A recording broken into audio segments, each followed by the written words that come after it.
Alright, what is up everyone? I'm here to bring you a very important update on Zilliqa. We are breaking out bullishly. Will we see bullish continuation? In this video, I want to run through some major support and resistance levels that you need to be aware of in order to understand whether we see bullish continuation or not. Talk about kind of some of the macro factors, market factors that you need to be aware of, and the long-term outlook. So, if you like the sound of that, folks, I want to ask you to do me a favor. Do yourself a favor. Like, subscribe, comment, share, hit that bell icon to be notified of new uploads. Because, folks, I'm going to be honest with you. I'm just going to say it. We've been killing it. I'm sorry. It has to be said, you know.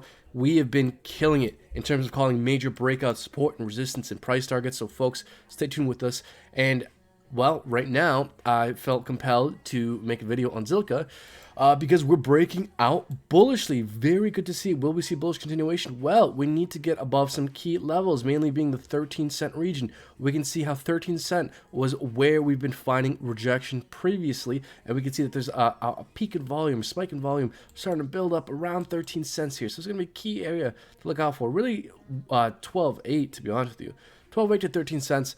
We can see how over here how we had candles closing reacting off kind of the 13 12.8 region. So this whole region here is a very price reactive region. Let's actually draw a box here, make this even more clear. So this whole region, I think here, is going to be very reactive moving forward here. So this is, I think, the range we need to get above in order to see bullish continuation. So once we see Zilliqa getting above and closing and holding above 13 cents, I think that is the thing that we need to look out for in order to see bullish continuation or not. Now, I drew a few support lines that I think will be important moving forward to try to understand where we can find support if we decide to go for a bit of a leg down here. Well, based off these 2 wicks, if we just extend a green support line, if we have experienced some kind of rejection off these levels, and if we fall back down, I wager we're likely to find support here. Now, if we draw a support line running through kind of these 2 wicks here, and if we just extend that, we can see how it's price reactive here and here and here.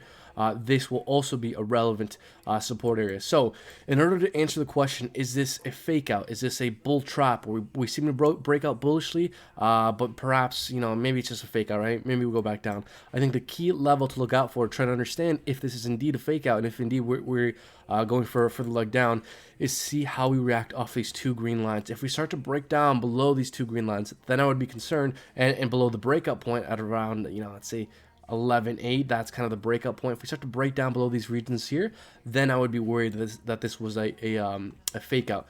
Now, let's see if we can zoom out here and try to find an important support region. Well, I found one right off the bat. The 100 EMA on the 12-hour, we pumped, dumped, found support there, pumped, dumped, found support there, pumped, dumped, found support there. So the 100 EMA on the 12-hour is going to be a very relevant support level moving forward. That being just below 10.5. So if we break down, I think that's probably where we find that's probably our next leg down, where we find some degree of support. I mean, even falling back down to retest the original breakout point or the original peak here at 10 cents, I think kind of makes some sense if we start to break down below these regions here. Now, let's see if we can go to the 6. Ooh, I wonder, I wonder if the 200 EMA on the 6 hour is probably more relevant. I mean, it's the same thing. The 100 on the 12 and the 200 on the 6, probably the same thing. So, yeah. So, important support region moving forward. Now, let's say we do get above these regions. Let's say we do see bullish continuation from above that. If we can flip that off this region here from support into resistance, I think the next major hurdle we need to get above is 13.7. We can see here we have a spike in volume. So once we get above 13.7, then we don't really have to worry so much about hidden resistance volume. So once we get above 13.7, I think it's much more likely that we tackle these all-time highs. Once we can tackle and get above all-time highs, I think kind of our next major stop here is just under 17 cents, in my opinion. If we can get above 17 cents, I think our next major stop, I think, is 19 to 20 cents, nice psychological level. And I'm basing that off some fib extensions. So if we take the bottom of this correction to the top of the pump and then back down to the retracement, we get some fib levels that could be relevant moving forward. So those are kind of the key levels to look out for. Now, something that I keep harping on in trying to explain how to find hidden bullish and bearish divergence, and just an important chart to look at, is whatever coin you're looking at, whether it's Ethereum, Zilliqa, whatever it may be, always look at the Bitcoin pairings and the Ethereum pairings as well, because they can often be very helpful for finding and understanding hidden support and resistance levels that the US dollar value, whatever you're looking at, could run into. So something to note of interest right off the bat here is on the Zilliqa Bitcoin pairing, we could be forming a cup and handle, especially if we can start to get above the 3 region. I'm not going to count all those decimals, but if we can start getting above this region right here and holding above this region, because we can see here, we tried to break out, got rejected, tried to break out, got rejected. So this is clearly a price reactive zone here. But once we can hold above this region, then this could be a valid cup and handle. And if you know, based off cup and handles, you take the height of the cup, you move to the breakout point, and let's say that's a breakout point. This is about how high we could go, purely based off technicals. Obviously, there's other factors to consider as well, but just explaining how cup and handles works, that is technically how we would find a price target. Also, here in the short term, we could also interpret this as another cup and handle. Again, the key point still being around the 3 region here. So we just need to get above this region. Once we do, I think that will be a key thing to try to understand when we see bullish continuation on the price action for Zilliqa here. And again, it is always important to follow Bitcoin and Ethereum. Whatever they do, they will lead the market. Oof, I love it. I love when previous support and resistance is valid in the future. Bitcoin is currently trying to test some key resistance areas here at 42,000 and 42,600. Those are some key resistance areas for Bitcoin. I believe we need to get above those 2 regions, kind of 42 to 42,600 are going to be key resistance. If we can get above that, I think it makes it far more likely that we see bullish continuation. If we can get candles closing above 42,600, I think we see a bullish continuation. Now, we're currently getting rejected. Might have a bit of a leg down. Same with Ethereum. Ethereum's getting rejected off previous support levels, now turn resistance based off these wicks here and here. If we just extend that, we can see how that historical support, since we're below it, is now acting as resistance. And if you hadn't been following previously significant support, you might not have anticipated that we could have found some rejection here. But because I've been following historical support levels, in the future, if things line up correctly, it can act as resistance, and it could be impactful, which, as we can see right now, that is exactly where we're getting rejected off of. So very important to follow our channel, folks. Like, subscribe, comment, share, hit that bell icon to be notified of new uploads. Now, something that I've been wanting to bring up more and more is the dollar index. This is important to understand because it's going to affect cryptocurrency. So the dollar almost has a direct inverse correlation with crypto. Whenever, in Bitcoin more specifically, whenever the dollar rises, other currencies typically suffer. Whenever it falls, other currencies typically benefit. So the dollar has been rallying quite a bit as of late, but I expect us to run into strong resistance and possible rejection. I think possible rejection is likelier than not sooner rather than later. Why? Because there's a bunch of sideways price action here on the DXY. This is going to act as resistance, in my opinion. We also have the 200 EMA on the daily right above us at the 92.75 region. So this whole region here is where I would expect to find some kind of rejection with the DXY. If we get rejected, and if we start to go from a leg down, getting rejected off these regions, I think that's going to be one factor that helps Zilliqa and the altcoins and the crypto market pump further. So very interesting chart to look at. As well, folks, we always need to keep an eye out for the Bitcoin dominance chart. Very good chart. This chart acts as a gauge for the altcoins. How much can the altcoins pump? Well, if you want to know the answer to that question, take a look at Bitcoin dominance, because Bitcoin dominance is the total value of Bitcoin in comparison to the total value of all cryptocurrency. Whenever it rises, altcoins typically suffer. Whenever it falls, altcoins typically benefit. Now, we've been flirting and messing around the 60 percentile range with Bitcoin dominance. Eventually, in my opinion, it's just a matter of time before we start to break down below these key regions here. If I zoom out a little bit, you'll see why this is a very key area of support for Bitcoin dominance. 60.5 to 57.5, very key area. Once we start to move within these regions, I think altcoins are really going to start kicking their ass into gear and start. We're going to be seeing moves being made once we start to fall below 60.5. Oof! In this previous low here, oof, folks, moves will be made, but that won't be anything. The real pumpage and the real moon mission stuff, I think, will be seen after Bitcoin dominance falls below 57.5%. Because let's zoom out here. Okay, the chart doesn't really want to load. That's okay. Just take my word for it. I mean, you can look it up, folks. Go to TradingView, type in BTC.D, go to all, and then you will find the Bitcoin dominance chart. I don't know why it's not loading right now. That's okay. Point being, this is a very key area. Once we start to fall below this, I think that is when we see altcoins truly start to fly. And folks, we haven't seen anything yet, in my opinion. The majority of parabolic growth comes near the end of the bull run last few months. In my opinion, this bull run isn't likely to reach some kind of peak until, you know, late third quarter, early fourth quarter. So we still have many, many months, the better part of a year ahead of us before this bull run is likely to reach some kind of local or cycle top. So, it's important to have a long-term outlook. Bottom line, I think that's the point I'm trying to make here. So let's take a look here at some of our, let's take a look at our indicators. So Zilliqa USDT, and let's see what our indicators are saying. So let's go to the daily here. Now, if we look at the daily, look at this. Look at this. So histogram is starting to tick up. Looks like we might have a bullish crossover. If we do, that would be very good. Let's zoom out here and see. Oh, this is beautiful. Oh, folks, this is beautiful. So look, last time we pump dump, we were correcting. You know, MACD was bearish, going down, but the histogram was ticking up. And see, so we're doing something very similar now, where we had a pump and we dumped, and we're breaking out bullishly now. We're not really sure if we'll see bullish continuation, but the histogram is ticking up. So let's say we do have that bullish crossover. Look at when's the last time we had the bullish crossover in the MACD?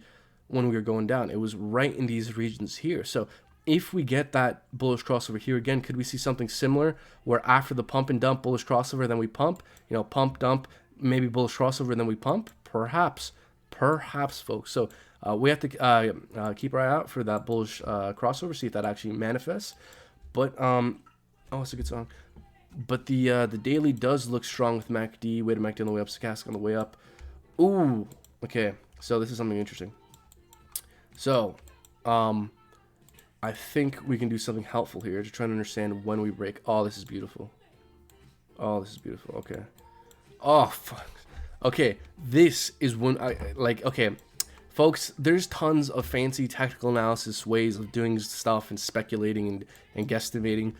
But ultimately, I love the simplicity of simply drawing a resistance line on the RSI, because once we break above this resistance line on the daily RSI for Zilliqa, I think that is when that's when we see the bullish continuation.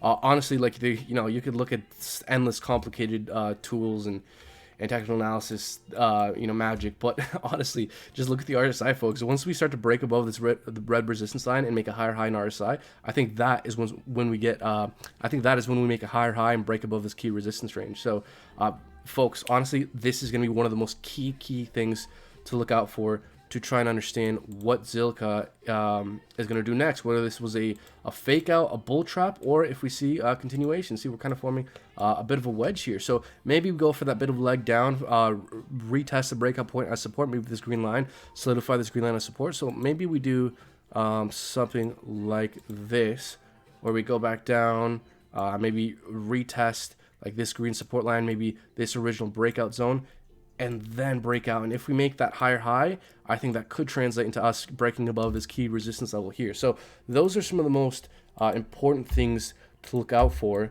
to try and understand whether or not we break out bullishly, see that continuation, or whether this could be a fake out. Because another thing, folks, like this could always fake out, right? Like an asteroid could hit the world tomorrow and you know, take out the global internet. Then you know, all the Bitcoin would be worth zero. I mean, you know, so nothing in this world is guaranteed. I'm not trying to panic anyone. I'm just trying to say, the point I'm trying to get across is that nothing in this world is a guarantee, and that there's always risk in trading and investing. So let's take a look at the 12-hour. 12-hour looks strong. Stochastic on the way up, weighted MACD on the way up, regular MACD on the way up. Are we getting bullish divergence in RSI? Let's take a look. I want to see if we can see bullish divergence happening yet or not. Let's see. Perhaps, yeah, we're getting bullish divergence in the 12.